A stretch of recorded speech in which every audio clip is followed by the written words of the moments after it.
and welcome to Morgan Meets the Eye. My name is Evan Morgan, and I am the host of this series. First things first, I want to thank you all for tuning in, and I do want to encourage you to follow me on social media. My Twitter handle is at NotSpicedRum, and my Instagram handle is at some guy named Morgan. So make sure to subscribe to my YouTube page and certainly keep up with this show on Apple, Spotify, or upon whichever streaming platforms it is available. So today I figured that it's really high time for me to finally discuss the situation in Ukraine. So, as we all know, Russia has invaded the country of Ukraine, and this conflict has been going on since February 24th of 2022. Now, despite popular belief, I do want to state right away that this didn't actually mark the beginning of a war between these two nations, since Russia and Ukraine have actually already been at war with each other for quite some time. So just to clarify here, the Russo-Ukrainian War has officially been going on since February 20th of 2014. And it was at that time that the president of Ukraine was the pro-Russian Viktor Yanukovych. However, back in February of 2022, when this invasion began, the president of Ukraine was actually the now globally recognized Vladimir Zelensky. So as for Zelensky, when he's not shoehorning himself into speeches at the Grammys or getting rejected at NATO summits, he has been raising awareness of this conflict to nations all across the world. And in particular, he's been doing this for the ones that have been aiding him, that could potentially aid him directly. So this invasion has proven incredibly controversial and polarizing across the world. And it has received backlash from plenty of nations all around the world, and for many people, even within Russia, plenty of whom have been protesting Putin for this strategic blunder from the very start of it. So yes, with that said, there is definitely no denying that with this invasion, Vladimir Putin has indeed reached a point of no return, and his relationship with these other world leaders is never going to be the same ever again. I mean, at this point, tens of thousands of people have died, and most of them Ukrainians, and plenty of Russians as well in the mix. So due to Russia's position as a global superpower, and due to the fact that it does possess nuclear weapons that potentially could cause the extinction of the human race within as little as an hour, a lot of these other countries have been very concerned about how exactly this invasion is going to impact relations with Russia. So this is obviously a very delicate situation, and the way I see it, anybody who has any common sense at all should be hoping for a peaceful resolution as soon as possible. So before I get into this situation itself, I do want to point out that under normal circumstances, I would typically start by laying out all the facts here and reporting what exactly is going on objectively. And then from there, I would talk about what the different people on each side of the debate are saying. And from there, I would break down the reasoning behind their stances. Once I've done that, under typical circumstances, I would then give my perspective on this matter. But in this particular case, this is a very touchy subject, and with that in mind, I really do want to state my own personal views on this matter right off the bat before I get into anything else. I just want to do this because I don't want anybody out there to misinterpret what it is that I'm saying, or to twist my words in any way, or worse, to accuse me of supporting groups or countries or leaders or governments, really, where in reality I simply don't. So without further ado, I'll just jump right in, and basically I'll say what I think needs to be done here as clearly as I possibly can. So going into this subject, I do want to point out that there are really two separate issues going on here. There's the conflict itself between these countries of Ukraine and Russia, and then there's the issue of the West. And by the West, I mean the US and Europe. I'm talking about these countries intervening in this conflict. And I think it is really important that we do make this distinction, or else we run the risk of ending up accidentally arguing for things that are inherently anti-libertarian, things that we shouldn't be arguing for in the first place. And the truth of the matter is that I have noticed that a lot of libertarians have been guilty of this. So, first and foremost, I believe that Ukraine is in dire, dire need of a national divorce. All things considered, it probably is one of the most polarized countries in the world, and I consider it just a living, breathing testament to the fact that democracy inevitably is going to lead to disaster in the long run. So there are definitely people within Ukraine, most of them concentrated in the east, in the Donbass region, who are actually adamantly against what Zelensky's government's doing here, as well as what Zelensky's government stands for. So I want to be clear here in saying that I'm not necessarily saying that Zelensky's administration is objectively right or wrong, or that the people in the Donbass region are right or wrong, or that they're justified in these desires that they have. But basically, as somebody who believes in the idea of freedom of association, I do nonetheless believe that if you have enough pro-Russia sentiment in Ukraine, that it's actually hindering Zelensky and his followers in the pro-independence movement, then that part of Ukraine, the eastern portion, including the Donbass region, should have the right to secede and remain under Russian direction and influence, if that's what it chooses. The way I see it, any other situation is only going to escalate this tension. Now, next off, as to the second issue of the West's intervention, I do want to say that I am personally very, very, very opposed to the US, or any European country at all for that matter, using its own taxpayers' money to influence the outcome of this war. These governments should not be intervening in this conflict, because this is something that's strictly between Ukraine and Russia, and the taxpayers living under these governments should absolutely, most definitely not be forced to pay to influence this war.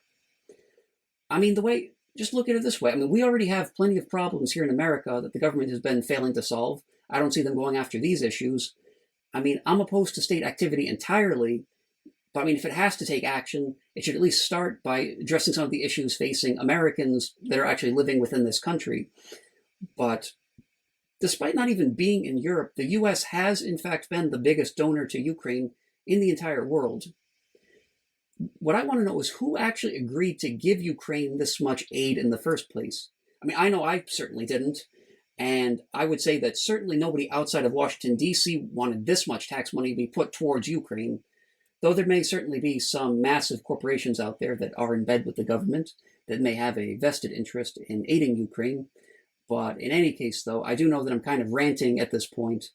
But the way I see it, this whole situation reminds me of that classic quote from Jordan Peterson, which was something along the lines of, if you can't even clean your own room, who are you to give advice to the world?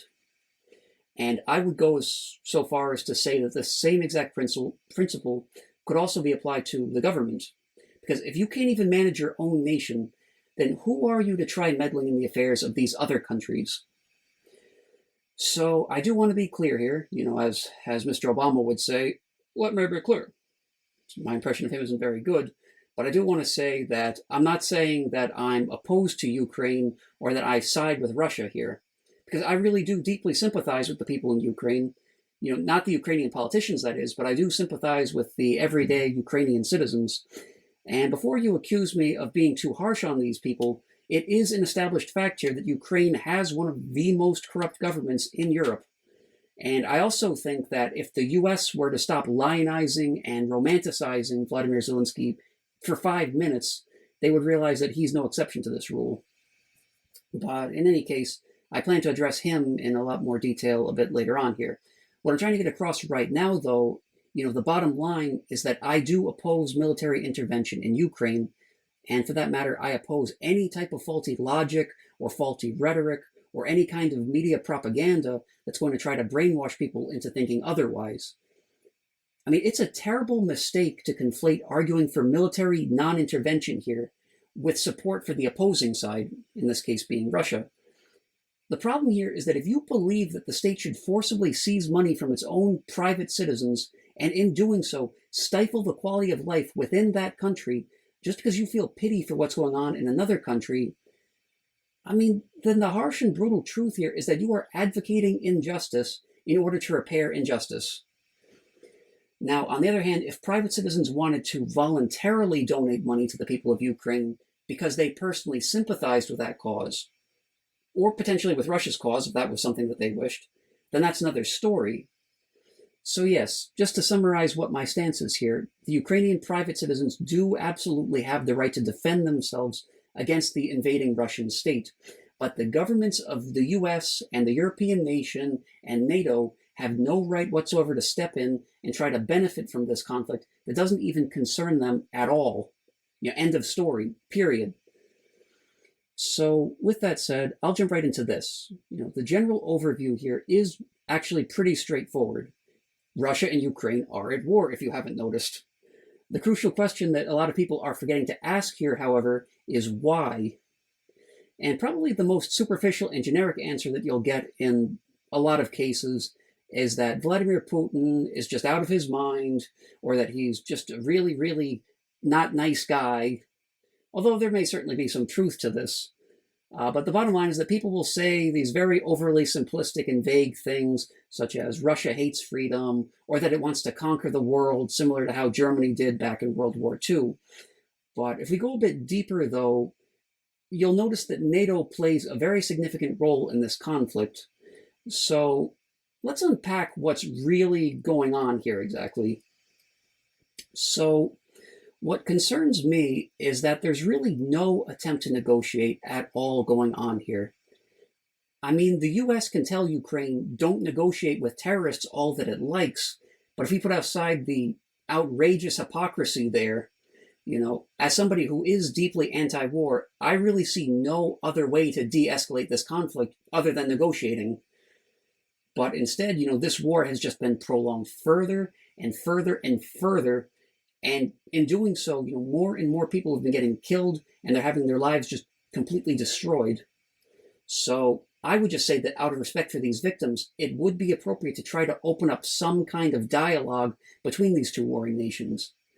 I mean, contrary to what a lot of people believe, and like I was saying earlier on, this war didn't just start in 2022. This is something that's been bubbling up behind the scenes since 2014, back when Russia initially annexed Crimea. And just to give some context here, at this time when that happened, Ukraine was very strongly divided, and with the western portion seeking to integrate more with Europe, and the people in that area are speaking mostly Ukrainian. This would be Kiev and portions of Ukraine close to it. And those on the eastern side were speaking mostly Russian, and these people wanted to be closer to Russia. This would include the people in the Donbass region, for example. So in 2014, when Russia annexed Crimea, it started working directly with these pro-Russian separatists in the Donbass region. It started giving them weapons and started abetting them and started helping them out in ways such as that. Now, this was actually the very first time since World War II that a European state actually annexed another's territory. And while many people today do think that this conflict just arose out of nothing in 2022, the truth is that over 14,000 people had already died by this point. They'd already died between the annexation of Crimea and the Russian invasion of Ukraine, which it actually makes it the bloodiest conflict in Europe since the Balkan Wars back in the 1990s. But anyway, in the weeks that were leading up to this invasion back in February of 2022, Russia demanded that NATO stop expanding. They demanded that they seek Russian consent for certain NATO deployments, and that the US takes its nuclear weapons from Europe. So, considering what's happened since then, considering that Russia did go ahead and invade Ukraine, I would say that it really doesn't take a genius here to see whether or not these demands were actually honored. So this is what's actually happening here. But anybody who's really applying their critical thinking skills should be able to take this a step further here. They should be able to look closer into it, and they should then ask, why is this happening? Why did Russia invade Ukraine? And simply saying that Vladimir Putin is crazy or that he's stupid, while we can't necessarily rule that out, is very dismissive, and it's not very nuanced. I mean, don't get me wrong, I'm certainly no fan of Vladimir Putin. I mean, this guy has openly called for and acted towards bringing the Soviet Union back. I mean, I can back this up too. I mean, I can give you a concrete example of this. So, I mean, during his 2005 State of the Nation address, he did say that the collapse of the Soviet Union was the greatest geopolitical catastrophe of the century and a genuine tragedy. I mean, I would say that he's definitely wrong for that position, but we can take this logic and turn that on its head and apply this to the West. I mean, would you say that the collapse of NATO would be a geopolitical catastrophe? Or could you say the same thing about the European Union? I mean, why is it exactly that the West believes that these nations absolutely need to exist? I mean, as far as I see it, it really does just reek of a double standard. But in any case, I do remember a little while back, I was watching Dave Smith back on Joe Rogan. And as a side note, I do want to say that I really can't praise Dave Smith enough as a libertarian thinker. I mean, this is somebody who's been a great influence on myself, as well as countless others. But anyway, in any case, during this particular episode, he did speak out extensively against the way that the Western media has been portraying this conflict. And I would actually consider the legacy media as the overall root of this problem, because they're the ones who are causing this massive disconnect in the first place. So yes, like I was saying, Smith was criticizing the media narrative that Putin's just no more than the psychotic, unhinged, erratic, and just overly unpredictable tyrant whose sole goal is to resurrect the Soviet Union. And this is a very serious concern, according to them, but actually, just kidding, apparently, because he stands no chance against the Ukrainian forces and poses no real threat. Now, despite this, contradiction here, we should ignore him when he threatens to use nuclear weapons, which he has mentioned and put on the table, unfortunately, because he wouldn't actually go through with that, despite the fact that, according to their very own narrative, the whole reason that he supposedly invaded Ukraine in the first place is because he's a lunatic who never stops to consider the consequences of his actions. So, to put it simply, the media is basically arguing that he's insane enough for this suicide mission, but he's not insane enough for that suicide mission. How do they know? Ukraine is the poorest country in Europe, but somehow Russia stands no chance against them, according to what the media will have you believe. And another trend that I've noticed is that the word unprovoked is just constantly coming up. If we're talking and I'm talking about particularly from politicians here, whether we're talking about Joe Biden or Hillary Clinton or Kamala Harris or whoever. So basically, this is to say that Russia invaded Ukraine without any reason, according to them. Now, as far as motives go, wouldn't it make more sense to hear it from Russia directly? I mean, wouldn't they have a deeper understanding of what's actually causing them to do this? I mean, these politicians in the US keep telling us not to listen to what the opposing side believes. And this rule doesn't apply just to Putin, but it applies to bin Laden, Saddam Hussein, Gaddafi, all of them. Basically just insisting that their motivations are as simple as, well, they don't like how terrific America is, or they're just jealous of how free America supposedly is, or they're just these crazy, irrational monsters who simply woke up on the wrong side of the bed in the morning. If you ask me, it really is a pretty big coincidence that of all the motivations that this American government prescribes to its enemies, which, by the way, they insist are objective, incontrovertible fact, and don't let anybody tell you otherwise, out of all of these motivations, none of them mention any wrongdoing by the US government. The very same government, by the way, which is pushing this narrative. I mean, that seems a little too convenient to me. I mean, it seems like a pretty one-sided story, if you ask me. But anyway, in fact, it was actually the great Ron Paul, one of the very few in Congress who actually opposed the Iraq War, by the way, who was smart enough to point out that what these foreign leaders are actually themselves saying completely contradicts what the US government is saying for them. I mean, take Osama bin Laden, for example. He openly pointed out back then that his feud with America was because A, the state was killing innocent Muslim civilians, B, they kept horrible dictators in place, C, the US kept Israel in power despite its blatant abuse of the Palestinians, and just as a side note, you're never going to hear Ben Shapiro or Steven Crowder or anybody else in their ranks, own up to that particular point, and D, the US kept their military bases in the Arabian Peninsula, which was considered by them to be the Holy Land. Now, I do want to issue a bit of a disclaimer here. This is obviously not a defense of bin Laden in the very same way that I'm not defending Putin, but it is fundamentally and I would say, not to mention absurdly reductive, to call this unprovoked in the same way that these politicians have been doing. So, look, I just want to say here that the Soviet Union disbanded for a reason, and it didn't simply dissolve, and its leaders didn't voluntarily relinquish whichever state power they had built up for no reason. They did it because they came to an agreement. So back then, there was a verbal promise that NATO would not expand any further towards Russia's territory. And at that time, when that promise was made, its easternmost border was in Germany. But since then, a lot like a tumor, NATO's just been growing and growing and growing. And now, in 2023, NATO is all the way up to Russia's border. And while Ukraine, as of this point, is not an official member of NATO, there is obviously enough movement going in that direction to draw attention from Russia. So, you don't have to look very closely. It is very clear here. It really doesn't take a genius to see that Putin is very uncomfortable with this predicament that Russia is getting pushed into. Just to give you a concrete example of this concern, Putin has criticized in the past these dual-use rocket launchers that are in Poland because they could deliver nuclear weapons much faster as a result. And we can certainly condemn these actions, but it is definitely justified to be concerned, that other nations are just going to be in some type of position to annihilate you and millions of other people in your country with nuclear weapons. That's a perfectly reasonable concern to have.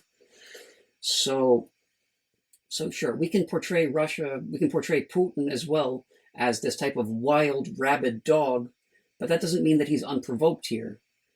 He's clearly noticing that Russia's losing its agency in this international situation here. Look, what people fail to realize about this current global nuclear predicament that the world has been in for the past 80 or so years is that everything has to remain balanced. The idea of nuclear war is that it needs to bring about this type of mutually assured destruction, because if it doesn't, the side that has the advantage might just feel bold enough to go through with the nuclear option. They might go through with actually using these nuclear weapons. Or at the very least, they might bully the nation that has the disadvantage. They might do this economically or socially. And to give you some type of historical parallel to this, there was some nuclear tension back during the Reagan administration surrounding his strategic defense initiative. So basically, Reagan and his scientists had this plan, which was supposed to be this outer space-based defense system against nuclear attacks by outside countries. Now, Russia protested this, and their reasoning wasn't simply as, come on, guys, we really wanted to wipe you out. We wanted to annihilate you. We wanted to wipe you out. We wanted to destroy you. And we just wanted to kill everything you care about. And you guys are just taking the fun out of it by protecting yourselves with this strategic defense initiative. No, that's not how it happened. Although there are definitely some people out there who might want to try to sell you that type of, background there. They might try to reduce their motives to something as simple as that. But no, the truth of the matter here is that they were concerned because if America no longer had to worry about its own destruction, then that would at least spur them, in some sense, to launch nuclear weapons at these other countries. Or at the very least, it might bully them through some type of international relations, as I was saying earlier. But in any case, this wasn't really that relevant because this was something that was mocked as a kind of sci-fi fantasy anyway, and it was frequently joked about. It was derided as the Star Wars program, as a type of joke nickname. So anyway, the Strategic Defense Initiative was eventually discontinued, but despite this, even today we still do have the Missile Defense Agency. So overall, the point that I'm making here is that this situation is pretty similar to the one that we have now. NATO, which is progressively turning into a little more than an anti-Russia alliance, or dare I say union, is really throwing off this delicate geopolitical balance. So to put it as frankly as I can here, there are plenty of people in Russia, and even some in Ukraine, who probably are really frightened to see all these other nations working in unison and coming together and just pushing them into more of a submissive position. These people could be thinking that if all these countries just unilaterally decided to nuke Russia and just wipe it off the face of the map, they could potentially get away from it unscathed enough to actually consider doing it. And like I was saying, even if it's not quite that extreme, they could still take advantage of them in terms of trading or even just flat out stealing from Russia. So during the Cold War, Ukraine was the second most populous and the second most powerful of the 15 republics within the Soviet Union. And, to be clear, the first was obviously Russia. I do want to make it clear that whether we're talking about the Soviet Union or whether we're talking about NATO, I am deeply opposed to large gatherings of states just collectively coordinating with one another. It tends to make me personally pretty uncomfortable because I see it as a step closer to the worst possible arrangement, which would be a one-world government. But anyway, in any case, Putin is wrong, and I do want to mention that he's also hopelessly misguided if he actually plans to bring the Soviet Union back. And his desire to do so represents the absolute worst parts of central government. And another important reason as to why Russia is invading Ukraine is that Ukraine has provided much of the Soviet Union's military, defense industries, as well as its agricultural production. And by the way, its military contributions did include the Black Sea Fleet and also a pretty sizable portion of the Soviet Union's nuclear arsenal. So yes, if Ukraine were to separate from Russia, then the truth of the matter is, yes, Russia would be losing quite a lot. Now, of course, I do want to say that Russia obviously has no property right to Ukraine or what Ukraine produces to begin with. But going back to what I was saying at the beginning, though, with Ukraine as polarized of a country as it is, by refusing to grant autonomy to the pro-Russian factions in the Donbass and forcing them to separate from Russia when they don't want to, when they don't actually consent to that, is in effect Ukraine, and in this case particularly Kiev and the pro-independence movement and its head, which in this case would be Zelensky, they're essentially claiming a property right on the Donbass region that it does not actually possess. And this is something that I consider to be fundamentally unjust. But anyway, speaking of Zelensky, though, Zelensky and his government, they obviously prefer the West, which is why this is a particular regime that Putin wants to topple. He wants to get rid of Zelensky. He wants to get rid of his administration. And personally, I'm an anarchist, so I'm not going to be here defending either of these schmucks. But that being said, I do find myself respecting Zelensky less and less, I've noticed, as time goes by. So for example, back when this invasion first broke out in February of 2022, I honestly found myself admiring Zelensky. I thought he was some type of rough and rugged underdog who was fighting back against this massive tyrant. However, at this point now, in July of 2023, I have certainly lost a lot of respect for the guy. At this point, Zelensky just seems like someone who's so desperate to save himself that he's willing to just destroy the rest of the world in the process. He's somebody who started out in show business, went into politics, and now, sure enough, he's back in show business once again. At this point, he really is basically just that stereotypical guy in the family who just can't get his own life together, and as a result, he just keeps coming around asking for money and help, and he's just weighing down the rest of the people around him. And Zelensky's just been going on this global tour. Well, I don't even think I should say global tour necessarily, so I take that back. He's been going to the countries in NATO and the countries in the EU where he can actually extort tax money in exchange for joining these organizations, and in return giving these politicians what they want in return. So, yes, long story short, I hate Vladimir Zelensky, I hate Vladimir Putin, I hate these Western leaders, I hate all of them. In the grand scheme of things, I honestly don't think that any one of these corrupt parties is better than any other corrupt party. But anyway, moving on from this, Russia definitely has a strong cultural interest in Ukraine as a nation. I think we can all recognize that at this point. Some people are wondering that if Russia would actually be the Russia that we know today if it weren't for Ukraine. Just to give you some historical background here, I do know that the Ukrainian capital of Kiev, despite being more West inclined today, has historically been considered the mother of Russian cities. This has gotten to the point where it's put right up there with Moscow and St. Petersburg. Just to drive this point home further, I do want to point out that during the 8th and 9th centuries, Christianity was actually brought from Byzantium to the Slavic people in Kiev. Now, I know a lot of people out there might hear this particular fact point and think, who cares? It just seems like a very trifling matter. But the truth is that Christianity was actually the foundation of the state of Kievan Rus, which is exactly where the modern Russians and the modern Ukrainians, as well as the Belarusians, originated from. So there are about 8 million people, if I'm not mistaken, who are ethnically Russian in Ukraine. And to be fair, this measure was taken from 2001, so there could currently be, very well more or less than that statistic right now. But the fact of the matter is that Russia has explicitly said that the things that it was doing in Crimea and what it was doing in the Donbass back in 2014, it was doing this to protect these people. It was trying to protect these people in the Donbass region who supported Russia.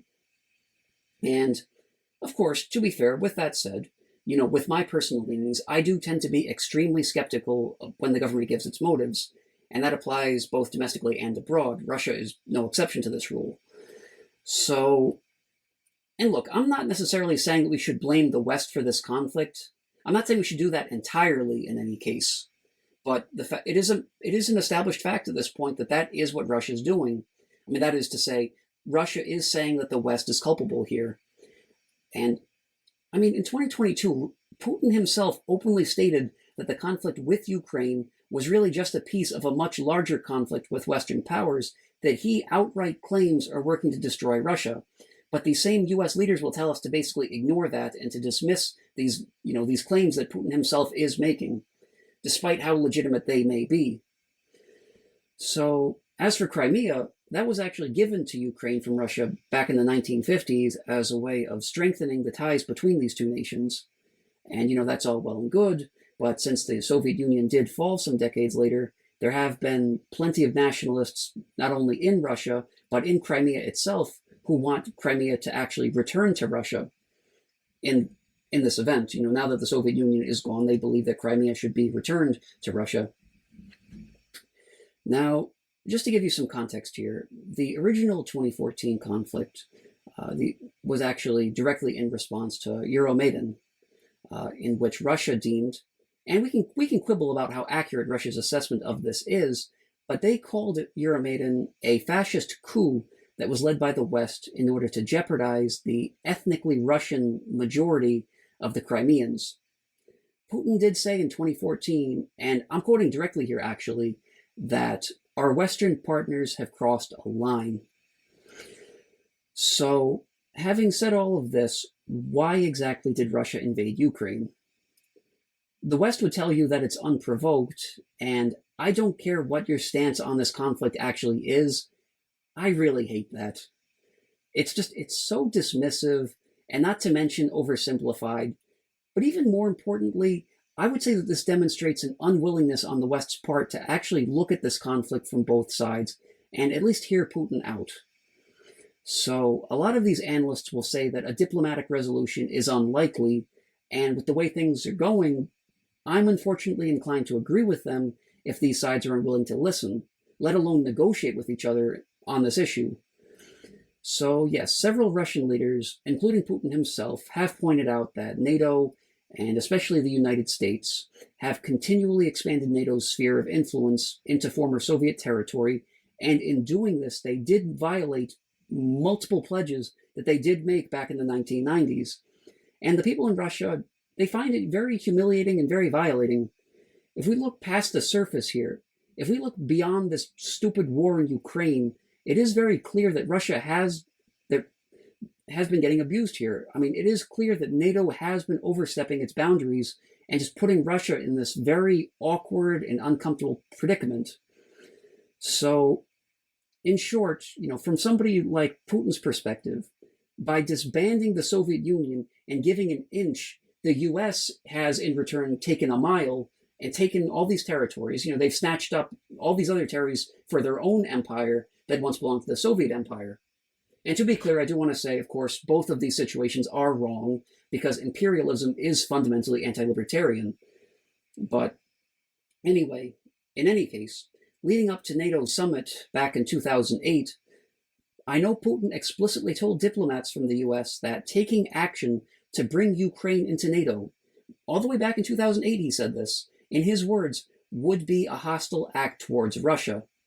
And to give you some context here, this was shortly before Russia went to war with Georgia, which demonstrated that he was in fact willing to use force in these matters. So since then, Ukraine has not become an official member of NATO, thankfully, but it has taken some large bounds in that direction. Kiev has openly stated that it does hope to become a member someday, and in 2020, it did become one of just 6 countries that are listed as part of NATO's quote-unquote enhanced opportunity partners. And this is to say nothing as well of all these US politicians, such as Kamala Harris and Hillary Clinton, these very same people who are claiming that this war is unprovoked, mind you, who have openly called for Ukraine to join NATO, despite all of this. So yes, that pretty much sums up the cause of this invasion. What are the effects of it exactly? So like I was saying earlier, this military conflict has actually strengthened Ukraine's push to join these Western political blocs and these military coalitions, such as the European Union and NATO, which would be the North Atlantic Treaty Organization. But I mean, the way I see it, what I don't get here is, shouldn't it be doing the exact opposite? Considering that this is exactly what caused Russia to invade in the first place. I mean, shouldn't Russia pull back on these talks instead of just digging in its heels and doubling down on it and going further and further in that direction? I mean, from my own personal reading and research on this topic, a lot of experts happen to see little to no prospect for a peaceful and, I want to say, bilaterally satisfactory resolution in the months ahead. And instead, they actually acknowledge that the situation could dangerously escalate. That's up to and including Russia's use of a nuclear weapon. So, as far as I'm concerned, that's completely unacceptable. Even mentioning nuclear weapons, as far as I see it, is just a step too far. The whole point of nuclear weapons, the only purpose that they should serve, is to deter other countries from using nuclear weapons, not to use them as some kind of game piece, not to use them as some type of threat that's meant to create fear. But anyway, as far as what's actually been going on since this invasion, Putin did initially invade with 200,000 troops back in February of 2022. Now, later on that year, Ukraine really did provide a lot more of a counteroffensive than Russia had anticipated, and Ukraine did force the Russians to retreat. So in response to this, Putin then upped the ante, and he sent in another 300,000 more troops, and from there he actually annexed 4 more Ukrainian territories, which made Crimea look like child's play by comparison.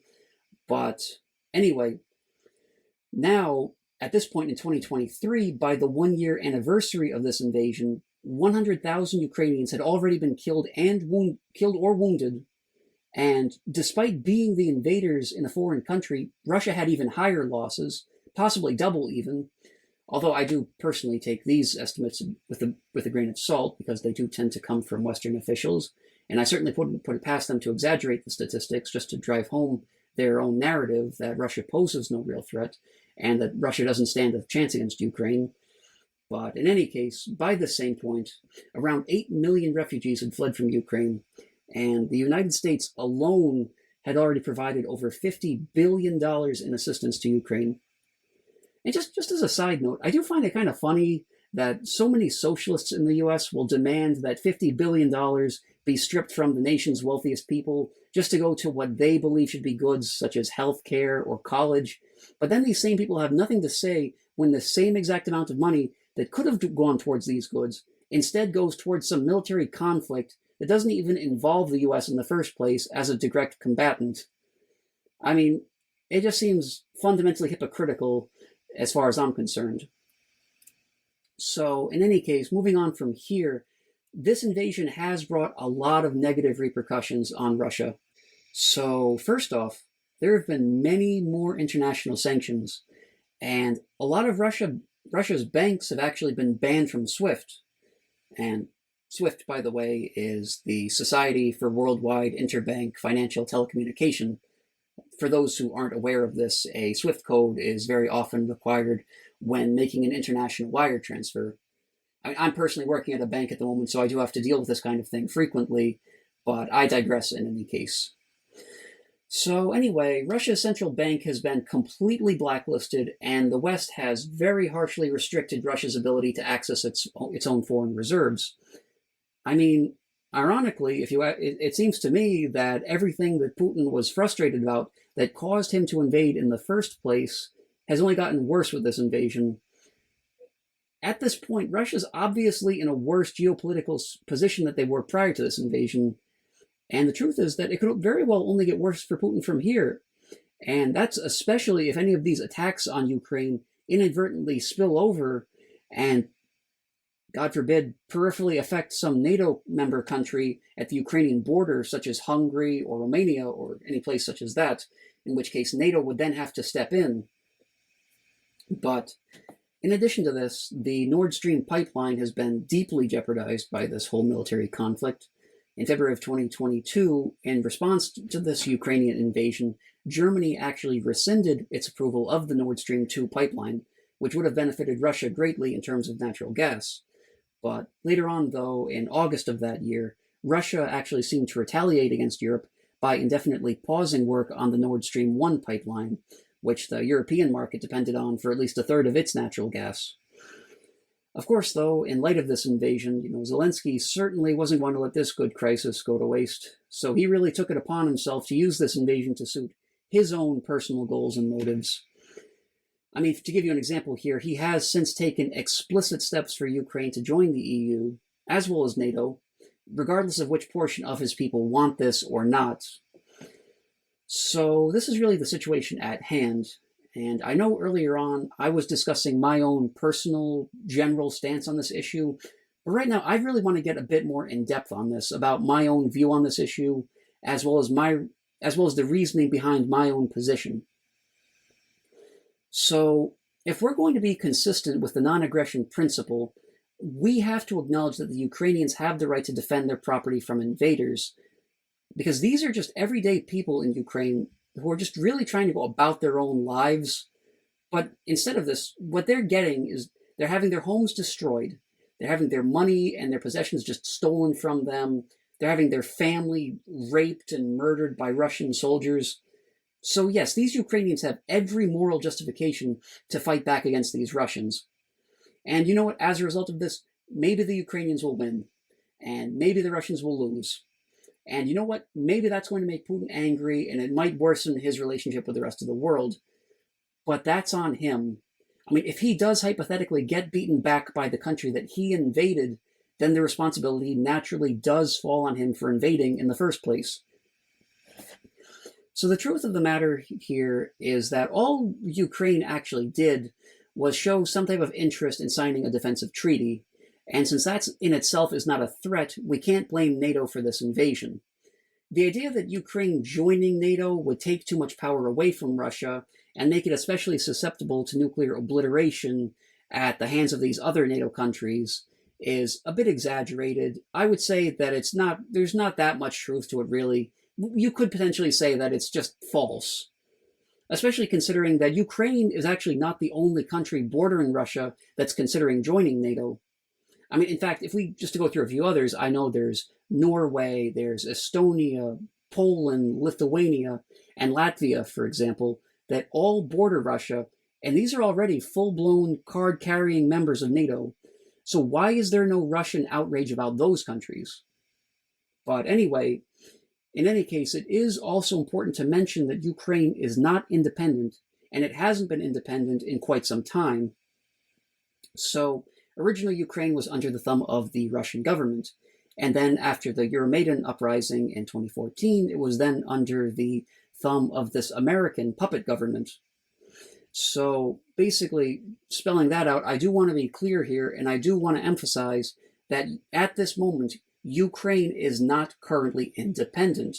However, Vladimir Zelensky was a pro-independence candidate, and it's clear that the vast majority of the Ukrainians do seem to favor independence as well, because, after all, Zelensky did receive 77% of the vote.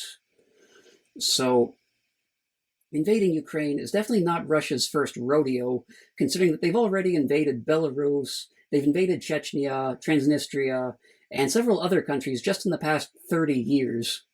So it is very oversimplified and biased to say that Russia is simply defending itself here, and a lot of libertarians should know better than to make claims like this. After all, let's not forget how many wars were started in America under this faulty pretext of self-defense. Just as an aside here, I do want to make very clear that I by no means support Putin. I don't think that he's motivated purely and primarily by self-defense, but I do think he's motivated by the same hunger for power that these NATO countries have. It's not so much that Putin wants an equal power to the US, but I do think that he wants to be in a position of authority over the rest of the world. So, to put this in the most direct terms possible, what is my stance on this conflict?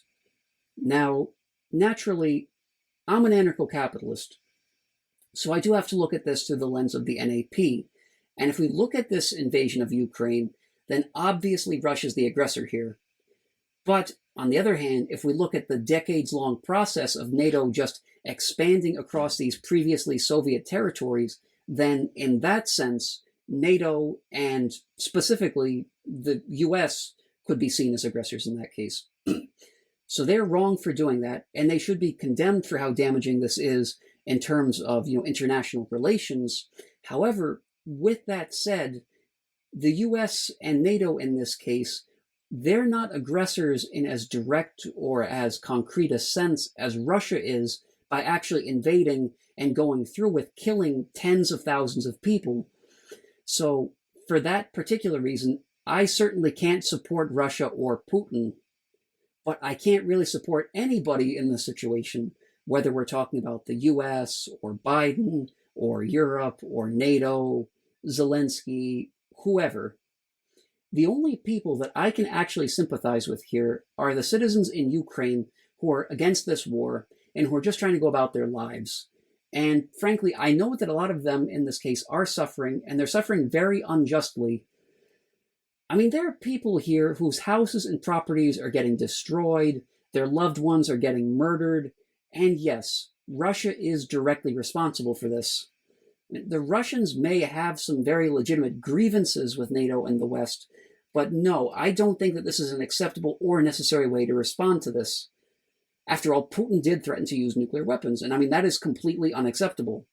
So yes, the bottom line here is that we can talk about Russia and NATO and the West and military conflict and the Soviet Union all as concepts until the cows come home. But really the most important question here that we need to ask is, what is it that the Ukrainians actually want? I know a lot of people here are going to immediately jump in and say that they want to join NATO and that they want to team up with Europe against Russia. But like I've been saying here, it's not that simple, because Ukraine is a sharply divided country. And yes, there are, of course, many Ukrainians out there who want to join with NATO. I mean, these would be the people who are pro-independence, such as Vladimir Zelensky. But there are also, on the other hand, plenty of people who would stomp the brakes on this whole process, and they would choose to have a favorable relationship with Russia instead. These would be the countless Russian separatists that are off in the east, in the Donbass region. So, just to drive home how polarized Ukraine really is, if we look at polls from just prior to this invasion back in February of 2022, these polls showed that over half supported membership in the EU rather, and only 40 to 50% actually wanted to join NATO. So at its core, this conflict isn't Ukraine against Russia, or it's not Ukraine against the rest of Europe, but at the end of the day, this is a conflict of Ukraine against Ukraine. So given these circumstances, I would argue that the most libertarian position that someone can take, one that anarcho-capitalists should be able to understand and respect, is actually a secessionist stance. So with division this clear and as deep as it is, I would say that the position that best respects individual desires and individual autonomy and best avoids this illusory trap that is democracy would be for a national divorce between the pro-independence territories in the West, such as Kiev, and the pro-Russian areas in the Donbass region. So Ukraine breaking down into two is not my personal ideal solution. I personally would rather see this country secede into many, many territories to an almost microscopic extent, until we see something similar to the 1,000 Liechtensteins that Hans Hermann Hoppe had cited as his own ideal society.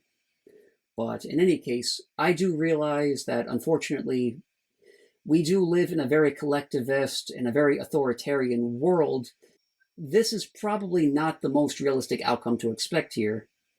But in any case, that does pretty much sum up my view on the conflict between Russia and Ukraine themselves.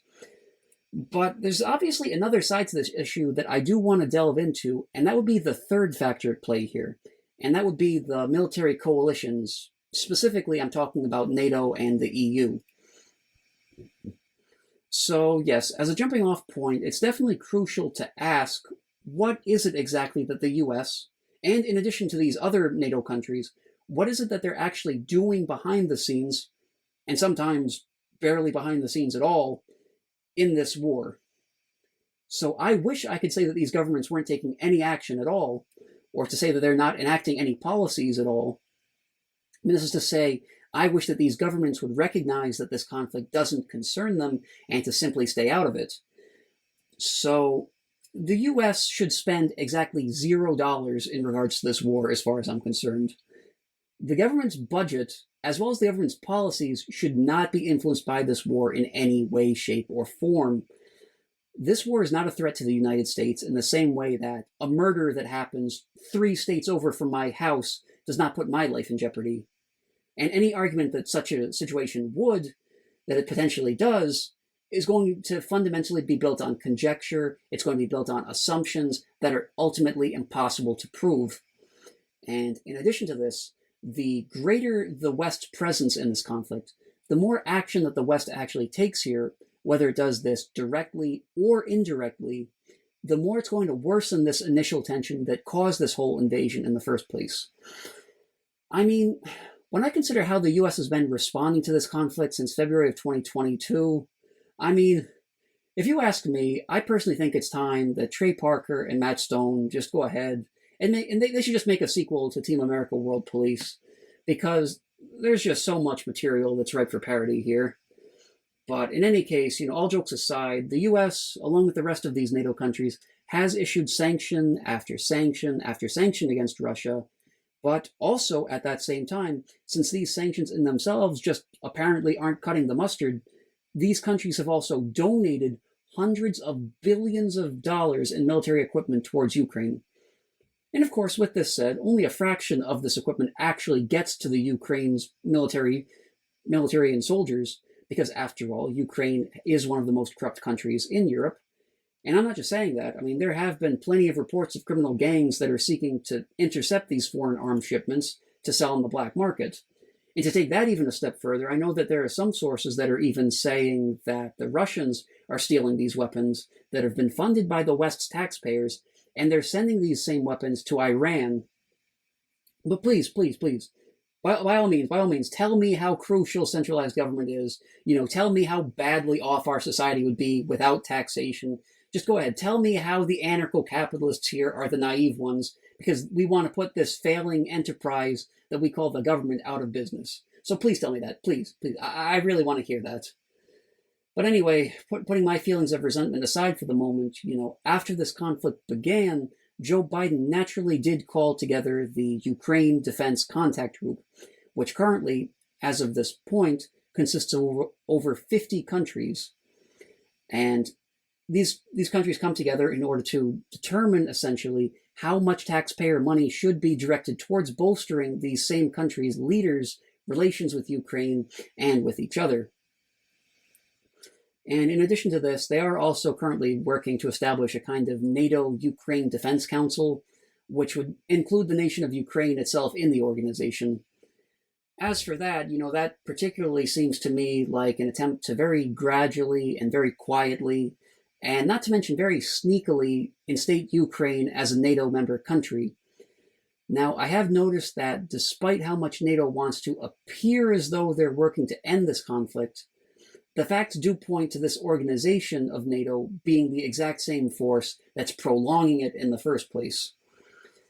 I mean, for example, just to drive this point home, Ukraine and Russia had a deal hammered out at the very beginning of this conflict, where Ukraine would actually leave the Donbass region to Russia and promise to never join NATO, which to me sounds like an extremely fair deal. But then the West steps in and tells Ukraine, don't negotiate with Russia, which has prolonged this conflict to this point where it is currently. It's cost thousands and thousands of lives, and the truth is that the West is doing this for their own sake. So what happened specifically here is that America, through Boris Johnson, told Ukraine not to negotiate with Russia back at the beginning of this war. And like I was saying, all the Donbass region would have to do, all Ukraine would have to do, rather, is they would have to grant autonomy to the Donbass region, and they would also have to agree to never join NATO. And all of this could have been avoided.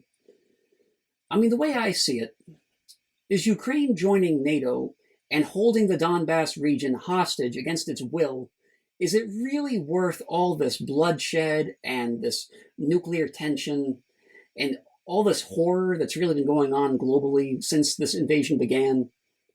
I don't think so. I really don't. But in any case, the governments of the US and Europe have obviously taken a very distinct side here. They support Ukraine universally. I mean, for example, none of these countries are supporting sanctions on Ukraine. None of them want to provide support to Russia, on the other hand. And I'm not saying they should, because after all, Russia is the invader here. But still, I mean, none of these NATO countries are calling for Ukraine to be kept out of NATO. These European countries aren't calling for Ukraine to be kept out. They aren't saying that they should be kept out of this very same group that these countries themselves already just so happen to belong to. So you see, it's the countries that support Ukraine already skew very highly in favor of NATO member countries, whereas the countries that don't advocate for Ukraine tend not to have a personal incentive there. I mean, it almost seems as though, if you look very closely, it almost seems as though the US government is not actually quite as benevolent as they would have us believe. But in any case, the West has been placing sanction after sanction on Russia, and they've been donating military equipment. And by donating military equipment, they are in effect donating money. So accept that, let's be real here. Now, that is donating money to Ukraine. So why are they doing this specifically? So to give you some background information here, like I was saying a bit earlier on, the West did lead a coup in Ukraine back in 2014, which was Euromaidan, which took the more Russia-sympathetic president, Viktor Yanukovych.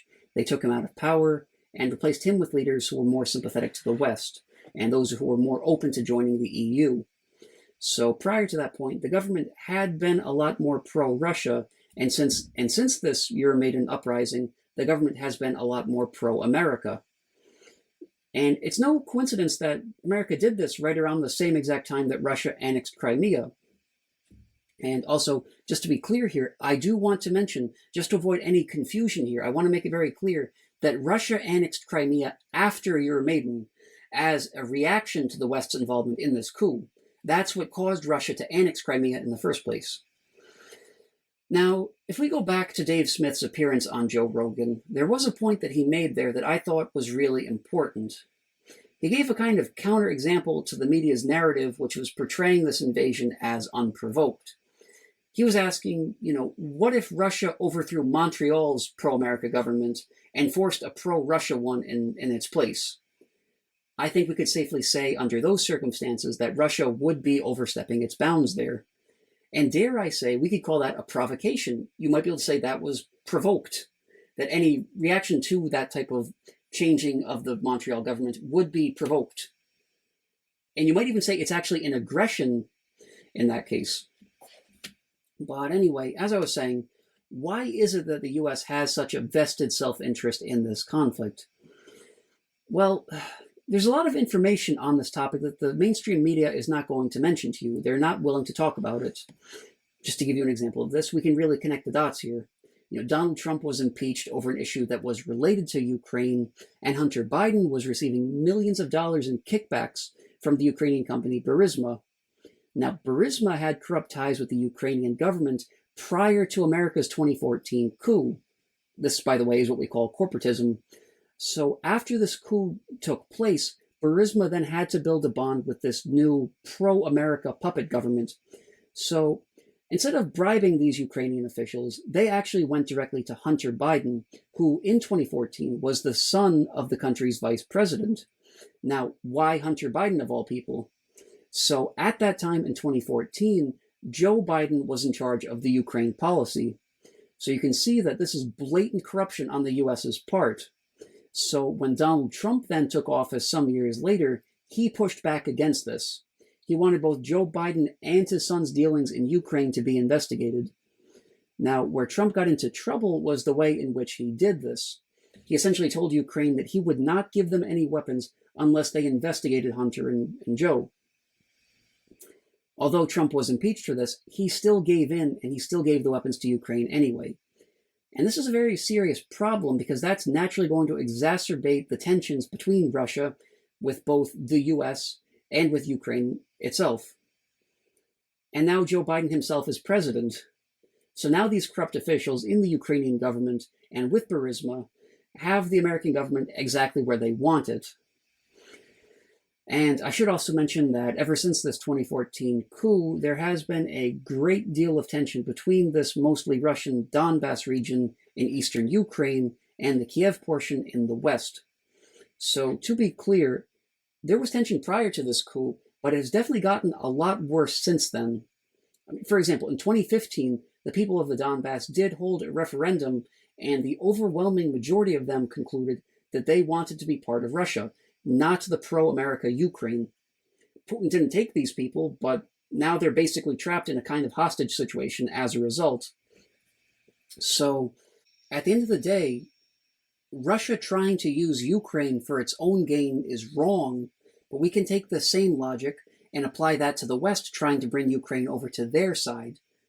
So basically, what I'm trying to say here is that these countries really shouldn't be playing tug of war with Ukraine like this. The fact of the matter here is that Ukraine is really just a pawn in a much larger conflict that's between the West and anybody else who threatens the West's global supremacy. And I've noticed that, this really seems to sum up NATO's incentive to intervene in this conflict. So it's one thing for us to talk about what's causing NATO to intervene here, but in order for me to really drive home how huge of a problem the West interfering in this war and prolonging it really is, I'm going to need to break down the effects and the consequences that have arisen from this military intervention. So yes, there are the obvious effects of the West's activity here, starting with the fact that they've been tremendously prolonging this war. I mean, these two nations would not be at war right now were it not for NATO and the EU sticking their nose into this conflict in the first place. And of course, this is to say nothing about how much this has worsened relations with Russia, and not to mention China on that same token, might I add, because the whole reason that Putin's bold enough to invade Ukraine is because of China's backing. And I would also argue, just on another note, that Xi Jinping is getting as aggressive with Taiwan as he is precisely because of Russia's support. And I really can't imperialize on that same note. I really can't emphasize enough that so much of the US's uncompromisingly imperialist military strategy here, including its role back in 2014 in the Euromaidan uprising, among a lot of other global examples, is because of its own backing by NATO. But in any case, what is it that the West's involvement has actually caused? So, unfortunately, the truth is that this involvement has very dangerously escalated nuclear tensions. My take on nuclear weapons is that these things can't even be on the table. And if they are, if people are actually talking about nuclear obliteration, then something is terribly wrong here. We need to avoid escalation at any cost here. But what I'm noticing is that it just seems as though all of the sides here, they just keep doubling down and they just keep refusing to dial these threats back. And I know that a lot of people out there who just ardently defend Ukraine, they don't want to acknowledge this. But the fact of the matter is that the West sending military weapons is only going to increase these tensions, and it's only going to escalate this conflict further. And I get it. I know that the pro-Ukraine crowd feels really sympathetic towards these people suffering, and I know that they wish that that wasn't the case. But let's look at this through the lens of reason rather than emotion. If you sending arms to the Ukrainians does not logically follow from pitying them for what they're going through here. There are plenty of war-torn third world countries out there where all these innocent people are being tortured and murdered.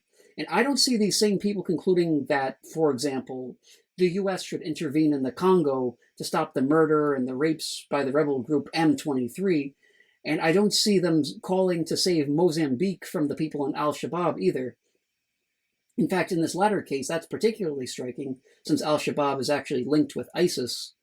But in any case, though, I should probably shut up all the same. I don't want to give these military interventionists any bad ideas. But just to be clear, what exactly then is my stance on the West's intervention in this Russia versus Ukraine conflict? It should be obvious that I'm against it, but I want to be a bit more nuanced on this topic than that. I'm saying that we should support the public of Ukraine. I mean, I support these everyday citizens in Ukraine, and the very last thing I want to see, the very last thing that I want, is to see these people have their self-ownership and have their private property rights just get violated by these soldiers who represent the state. As far as I'm concerned, any consistent libertarian's standpoint on this issue should be to support Ukraine, but also at that same time oppose American military intervention. And when I say military intervention here, I'm talking about any and all forms of it. So I'm not just talking about opposing troops on the ground, but I'm also talking about opposing tax-funded donations of money and military equipment. And I know some people out there might argue that America's not giving Ukraine money directly, but I would say that these people are being very naive here, because putting aside how corrupt and dishonest our government is about its budget, the fact remains that if you're sending tanks and rocket launchers that have market value in the billions, then you are in effect donating money, and I don't even know why statists would even bother making such a pointless distinction in the first place. Now, what I mean by supporting Ukraine is basically refraining from justifying Russia's encroachment on the citizens' homes and on their property. So, in other words, libertarians shouldn't make excuses for Putin. They shouldn't be trying to exonerate him in this case from any culpability here. And to put it in the most straightforward terms I can, you don't necessarily have to be quote-unquote pro-Ukraine, but definitely don't be pro-Russia either. So some of the more hawkish people out there are going to argue that America has to step in here because Russia could potentially attack the US once Putin finishes taking control of Ukraine.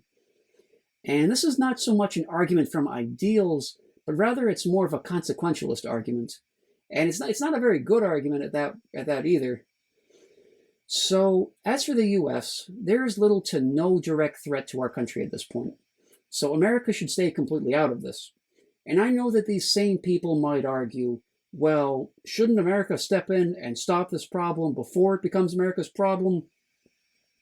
And the problem here is that this is a very deeply flawed argument. And it's deeply flawed in several areas, but for now, let's suffice it to say that this was actually the same train of logic that was used to justify the US invading Iraq. It's definitely a lot easier for the state to increase its scope and for the state to increase its authority when it can frame these arguments around imaginary scenarios, this is to say, potential future outcomes, rather than actual concrete evidence. So instead of the argument being, let's defend ourselves because we're under attack, the goalposts get shifted to, let's attack our enemy right now because maybe they'll attack us later on. And through this logic, possible conflict becomes guaranteed conflict. I mean, if we follow this reasoning through to its natural end, then in that case, invading Iraq was actually the correct policy to take because, although Saddam Hussein didn't have weapons of mass destruction, it was better to go after him as though he did because, oh well, better safe than sorry. And look, if anything, maybe it could be argued that Europe has some kind of peripheral stake in this conflict, because Russia taking Ukraine for itself could potentially jeopardize the portions of Europe that border Ukraine, that are close to it. But even then, even in this scenario, this would still be Europe's issue and not the US's. And I've also noticed a geopolitical problem as well that I think not enough people will actually consider here, which is that Europe is vulnerable in terms of military defense because it has for a very long time just been leaning on the US for subsidies and for assistance in military affairs. World War II was actually a great example of this. So what I'm saying is that America has been playing the world's police for so long that many countries can actually barely sustain themselves without the US coddling them and aiding them. So yes, Europe should be left to deal with this issue by itself. And for that matter, if Canada or Mexico were taken over, maybe then there'd be a case for the US to get involved because it's so close in proximity to these countries, geographically, that is. But even then, I would still consider it a gray area, and it would still be an argument that's made completely independent of any ethics or of any virtue.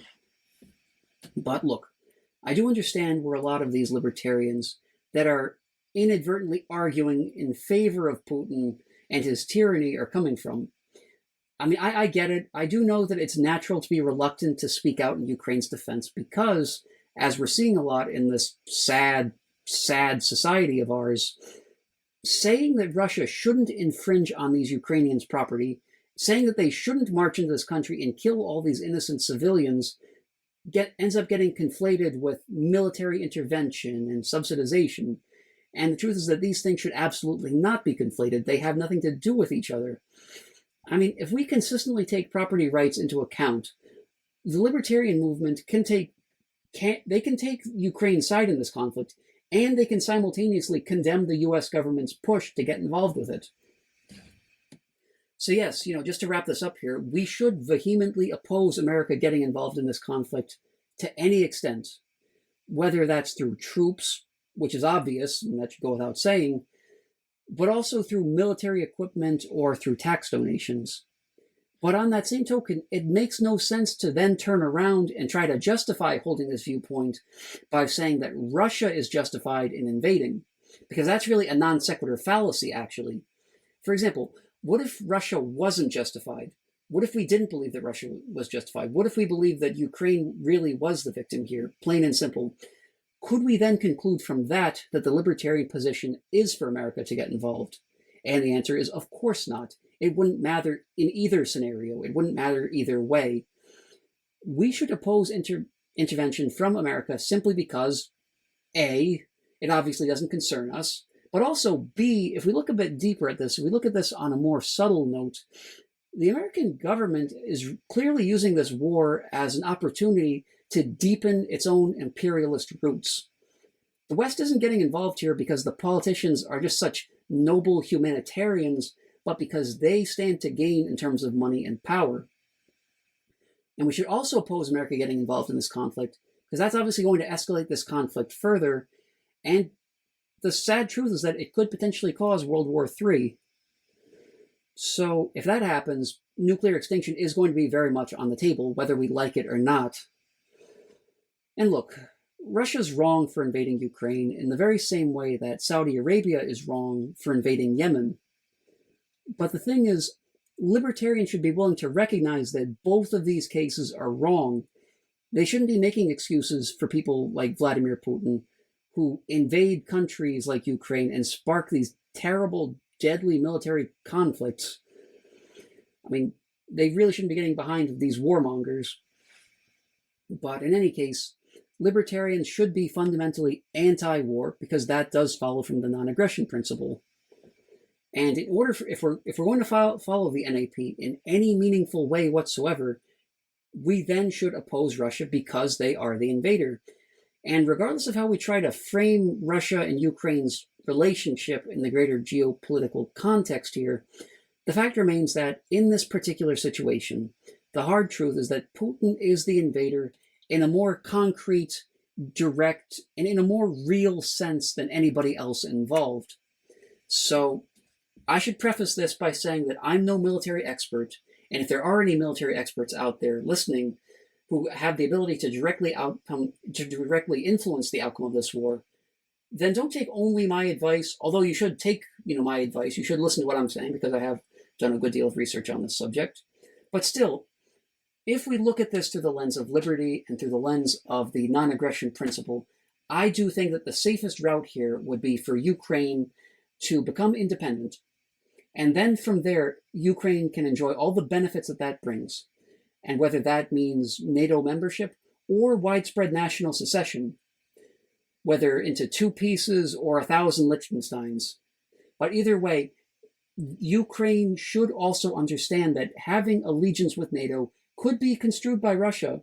It could be seen as a slap in the face to them. But in any case, even if they, regardless of how Russia sees it, regardless of which path Ukraine chooses to make, it should be Ukraine itself. It shouldn't be Russia. It shouldn't be NATO, not the EU, not Joe Biden, not the US, not anybody else. Nobody else at all should be the ones to make that decision. Ukraine should make decisions for Ukraine, and nobody else should have that right. So yes, with that said, I do want to say thanks for tuning in. This has been Morgan Meets the Eye, so make sure to follow me on social media, subscribe, comment, and above all, keep asking why. Everybody out there, have a good one. Bye-bye.